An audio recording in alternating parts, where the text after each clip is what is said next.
तालुका कृषी अधिकारी मिलिंद वानखडे यांनी खापरखेडा येथील कांदा शेतीला भेट देऊन शेतकऱ्यांना मार्गदर्शन केलं। खापरखेडा येथील शेतकरी दिलीप श्रीकृष्ण फोकमारे यांच्या शेतात शेतकऱ्यांचा मेळावा घेऊन तालुका कृषी अधिकारी मिलिंद वानखडे यांनी शेतकऱ्यांच्या समस्या, कांदा पिकावरील रोग याबद्दल मार्गदर्शन केलं। सध्या कांदा खूप चर्चेत आहे। उत्पादन कमी आणि मागणी जादा, यामुळे कांद्याचे भाव कधी नव्हे ते वाढले आहेत। त्याचा शेतकऱ्यांना फायदा झालाय। यंदा राज्यात पावसाअभावी काढण्याचे क्षेत्र कमी झाले आहे, त्यामुळे मागणी येथून पुढे अशीच राहील।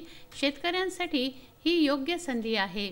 त्याचं योग्य नियोजन केलं तर रब्बी कांदा लागवड घेऊन चांगलं उत्पन्न होऊ शकते, म्हणून शेतकऱ्यांनी याकडे लक्ष देण्याची गरज आहे। विलास बेलाडकर, पत्रकार ज्ञानेश्वर बहाकर, मनोहर कोटरे, श्रीकृष्ण आढाव यांच्यासह शेतकरी येथे उपस्थित होते। एक एकर का होय ना, पण कांद्याचं बी उत्पन्न घेतो आणि एकरी जवळपास कमीत कमी 3.5 क्विंटल ते जास्तीत जास्त 5.5 क्विंटल पर्यंत मला उत्पन्न मिळत आहे।